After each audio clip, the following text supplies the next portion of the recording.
Hello, everyone. Thanks for the introduction.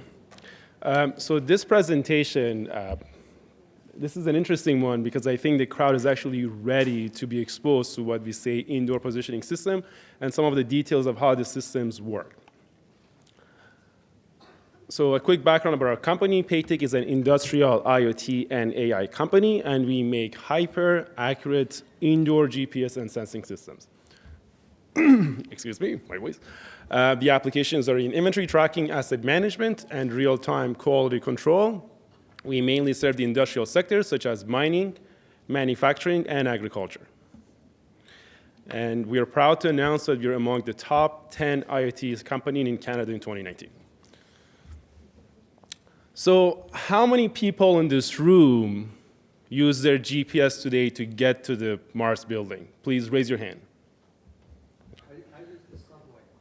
Well, I guess that helps too. So how many people use their GPS this week? Just raise your hand.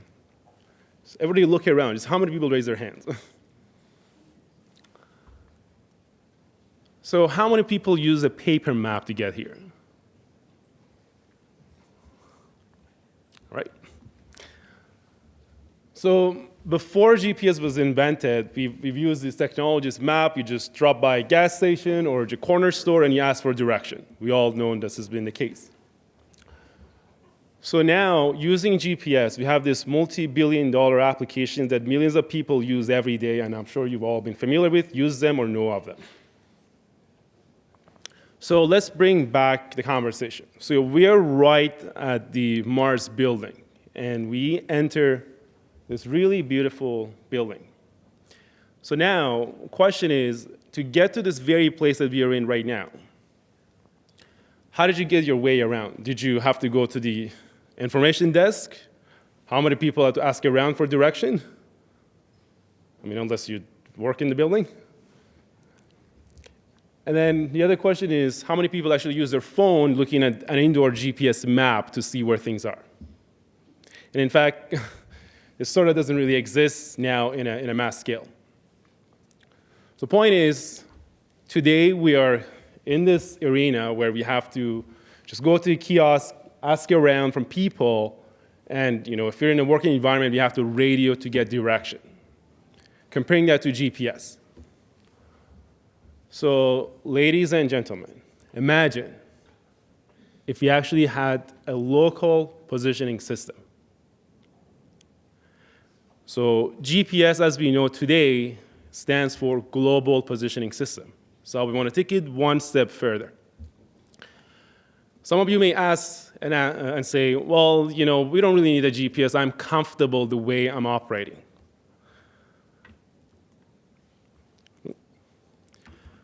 So according to FCC, which is the Federal Communications Commission, if we have a GPS that can track the location of people with an accuracy of 3 meters in a 3D environment, we can save 10,000 lives every year.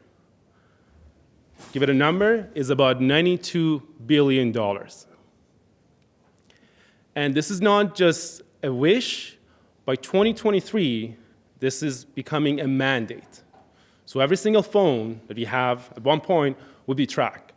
Reason being, most of the calls for emergency, 80% of the calls is being made from indoor environments. How could people know where we are, where people are? So people could be from 100 meters of safety and yet not be able to be found out by others. So today, this was the part that I was talking about. I have confidence that this is a good point, that we actually take a look at these technologies in a little bit more detail to really understand how some of these tracking technologies work. This is not more of a branding trademark type of presentation. This is for you to understand the fundamental of tracking systems, so when people come to you and offer you different types of solutions, you know what they are and how they function. So there's many things we can evaluate different technologies. These are some of the metrics we identified. For example, the battery life of the device, accuracy of this tracking system, how fast they work at scale, and the cost. So I call this a local positioning system crash course for a reason. You're going to see a little bit of the formulas. You don't need to understand it, but I think this is very important. If you pay attention to this slide, this very one slide, you'd learn a lot about tracking systems. So whatever you're in finance, you're a director management team, you can really understand when people come to you and tell you about technologies with respect to tracking. So we have a reader here. We know the location of this reader. This is the concept how this tracking system works. And we have a mobile device. The goal is to find a distance from this mobile device to this reader. They're very clear. Okay, very straightforward. But this communication is wireless. So there are different ways we can measure the distance from a moving device to a fixed device. One of the ways is what we call received signal strength. So everybody has their phone, and you know the bar over there that looks like this. I don't have a blazer, but you can see it. So when you get further apart from a reader, the signal gets weaker and backward. So this is a way we can actually measure the distance from a device to a reader. The next one is what we call time of arrival. So what it means is we have this tag talks to the reader, and reader talks to them again, and we measure the time. I'm sure everybody been to high school, this formula is pretty simple. The speed of light is the velocity. We know how much it takes from the signal to go and come back, and we can find distance. And then the other one is angle of arrival. So these wireless signals, we can measure at which angle they come. So these are the ways we can measure the distance from a reader to a tag. Like I said, this is a crash course. It might be a little bit too much, but I think it's absolutely necessary for everybody that's involved in these type of technologies, because I'm going to show you some stuff that you've seen it. You may wonder why it happened. Here's the opportunity for you to understand. So here's the thing. So this is a method. If you add more readers, like 3 more, we can actually identify the location of a moving device, which is in this case here. So within this range, this is where this mobile tag is. We're not going to go through the detail. This is called triangulation, trilateration, different methods. So everybody, I am done with this crash course. I'm sorry if this was too much, but I thought it was important. So, okay, talking about different technologies. RFID, everybody is well aware of. So with RFID, the way localization works is either you're in a zone or not. So let's say we put a tag on a device. It could be a bin, equipment, etc. So as this reader actually sends some signals, once this tag enters that zone, which is, let's say, about 10 meters, we can identify this tag. Very simple. We call this proximity localization. We know we're in the circle or not. A different method is which we call active RFID tags, which means they have battery. So when they have battery, we attach them to a bin. Same thing when these devices communicate. As you can see, once this tag enters this really large circle, we know this tag is somewhere in this whole zone. This is like 100 meters radius zone. So that's how active tags work. So it's really proximity. So I guess we're going to get into a little bit more interesting parts, because I'm sure people have seen Wi-Fi localization. It's a thing out there. What it's known for is very inexpensive when it comes to infrastructure. Because why? We have access point. So let's think about this. This is a layout of a facility, and most environments have Wi-Fi access point. So what happens is, let's say where all these Wi-Fi devices are located. So rule of thumb is if you have more readers, we can more accurately track the location of things. So we're just going to add a couple more. So imagine we install these devices. So this is the actual location of a tag. But then when the system identifies the location, it tells you that this could be in this very red area. So it doesn't tell you where it is, which is like the accuracy is lower, just tell you that's where the tag is. We're talking about 3, 5, 10 meters of accuracy with Wi-Fi technologies. And here's what happens. Using received signal strength, RSSI. This is a very sensitive technology. So what happens is every time we do the measurement, the system, which is automatic, identifies the distance to be different, right? And you may wonder, why does this matter? So I'll walk you through this. This is the user experience. So if you're having a Wi-Fi device map, this is what you see. So this is a tag. You open your map, you're in your office, you're like, where is this tag? And it just sees jumping around. So point is, when it comes to tracking, the localization accuracy from a user experience standpoint is low because of this type of fluctuations you see. So I'm sure there's different people in this crowd, but who in this crowd can tell me why we see these fluctuations in this platform? Anybody? Okay. Probably one of the access points degenerates in signal strength, and the other one takes over and moves it. Could be one example. There are many, but a very good guess.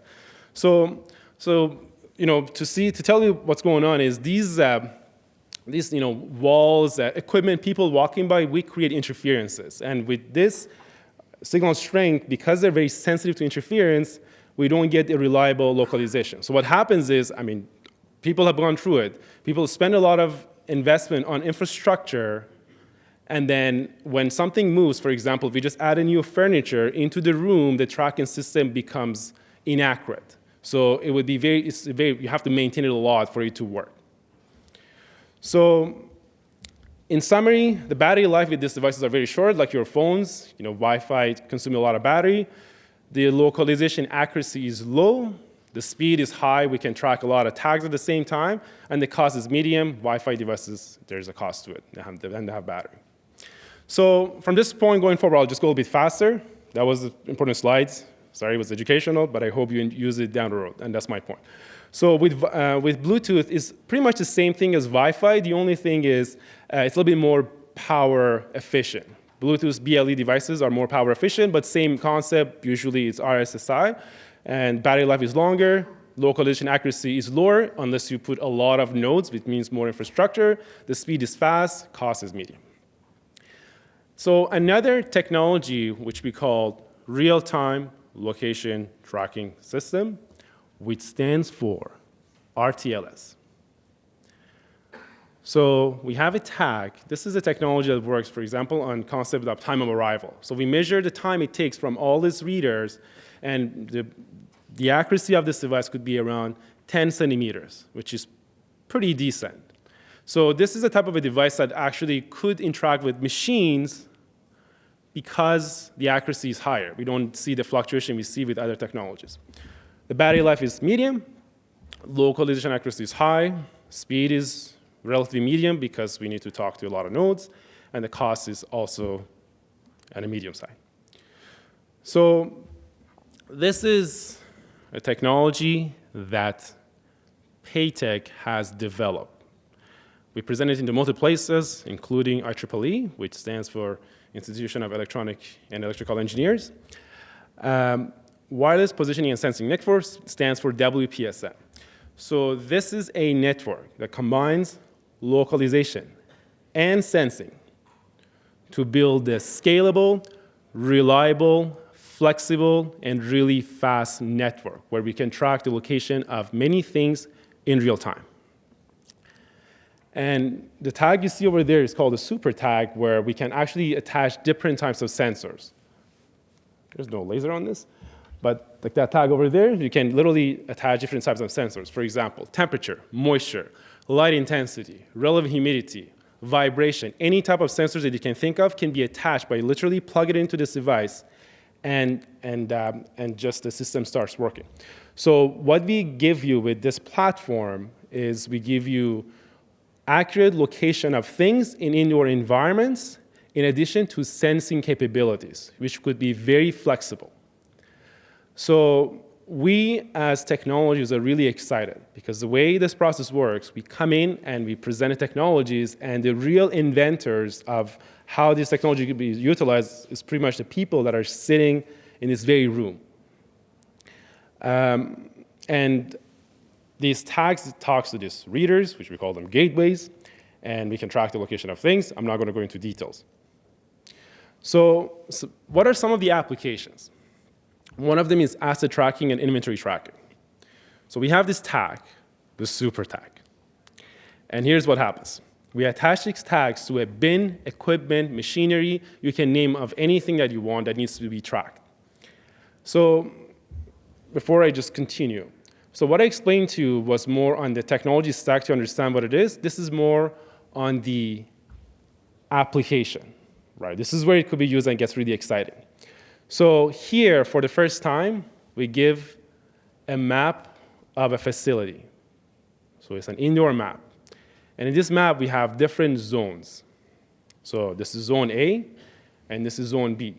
How we can draw it is we go on the computer, we draw them, or we have these devices called clickers that we can go around and click and actually make a virtual zone. So this star over there represents the location of this bin. So when this bin is physically moving from one point to another, we automatically update the system. So we can tell you when something has arrived. So yes, I'm sorry, talking about how localization works was probably a bit boring, but I think you should have known. But this is where the excitement happens. Now we actually can zone our area out and we can actually define different rules for it. So for example, in this case, when something moves into an area, we want an alert. If something leaves, we want to know. If something's been sitting there for a long time, we would want an alert or some action. So we have a platform, which I'm not going to go show. I'm not going to show it to you on this presentation, but we call it the Google of IoT, because literally all is there is a map and a search box, and you can search for anything you want in your facility. So you can see, for example, where this specific item is, which items triggered alert on the last, let's say, half an hour. You can give it different rules. For example, you can say, I'm going to put a tag on a device, and I can tell it, if this device ends up in the fridge, and the temperature of that fridge is, for example, more than 5 degrees for more than half an hour, send me an alert. It sounds really complicated, but you can literally set this up by yourself completely without any consultants getting involved. It's literally you sitting on the computer, no training needed, and you can set all these different rules. So you can basically make hundreds of thousands of different rules. What we call it is actually how we can solve the chronic pains that people actually have in the industry.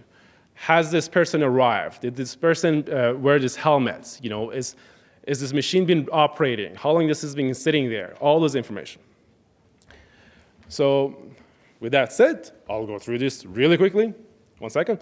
So one of the application of this is tracking the location of ore piles versus waste piles. So problem is we have these piles, ore piles end up in ore, and then sometimes there's mistakes. So we have this technology where we can track it. So right now, RFID technology, if you throw them into a pile, it doesn't really work well under piles of muck.